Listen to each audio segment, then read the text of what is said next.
श्री शिवाय नमस्तुभ्यम साथियों। आज से हम शिव महापुराण का आरंभ कर रहे हैं। ज्यादा से ज्यादा लोगों को ये वीडियो शेयर कीजिए।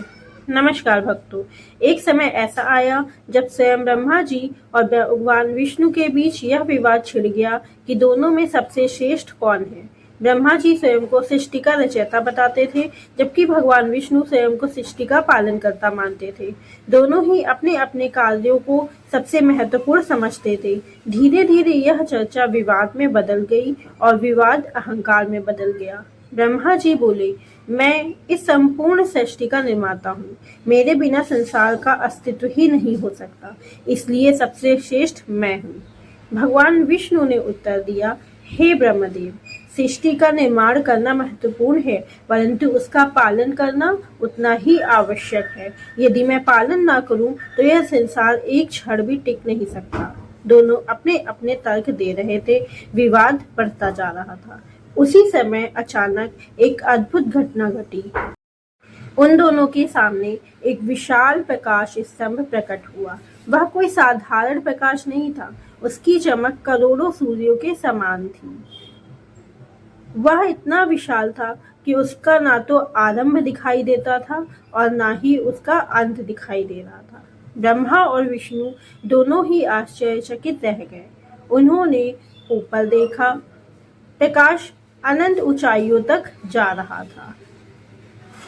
उन्होंने नीचे देखा, उसका आधार भी कहीं दिखाई नहीं दे रहा था। दोनों समझ नहीं पाए कि यह रहस्यमयी ज्योति आखिर है कहाँ। कुछ समय तक दोनों इस अद्भुत दृश्य को देखते रहे। फिर उन्होंने निर्णय लिया कि इस रहस्य का पता लगाना ही होगा। ब्रह्मा जी बोले, मैं ऊपर जाकर इसका अंत खोजता हूँ। भगवान विष्णु जी बोले, और मैं नीचे जाकर इसका आधार ढूंढता हूँ। यह तय होते ही ब्रह्मा जी ने हंस का रूप धारण कर लिया और आकाश की ओर उड़ चले। वहीं भगवान विष्णु ने वराह का रूप धारण किया और पृथ्वी के नीचे की दिशाओं में बढ़ गए। दोनों पूरी शक्ति से उस ज्योति के अंत को खोजने लगे। समय बीतता चला गया। हजारों वर्ष इसी खोज में बीत गए, लेकिन उस दिव्य ज्योति का ना तो कोई आरंभ मिला और ना ही अंत मिला। भगवान विष्णु लगातार नीचे जाते रहे। जितना आगे बढ़ते ज्योति उतनी ही दिखाई देती थी। अंततः वे थक गए। उन्होंने मन ही मन स्वीकार कर लिया कि यह कोई साधारण शक्ति नहीं है। यह उनसे कहीं अधिक महान और अनंत है। विष्णु भगवान वापस लौट पड़े। इधर ब्रह्मा जी भी ऊपर की ओर बढ़ते रहे।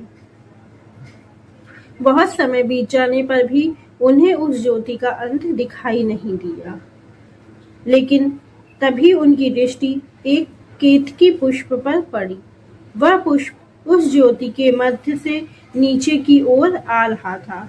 ब्रह्मा जी ने उस पुष्प को रोक लिया और फिर उनके मन में एक ऐसा विचार आया जिसने आगे चलकर पूरे ब्रह्मांड का इतिहास बदल दिया।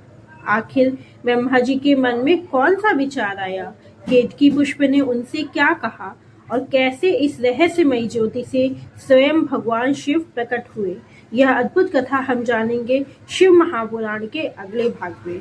यदि आप भगवान के सच्चे शिव भक्त हैं तो कमेंट में लिखिए हर हर महादेव, जय भोलेनाथ, और चैनल को सब्सक्राइब कर लीजिए ताकि अगली वीडियो भी आप तक पहुंच जाए। श्री शिवाय नमस्तुभ्यम।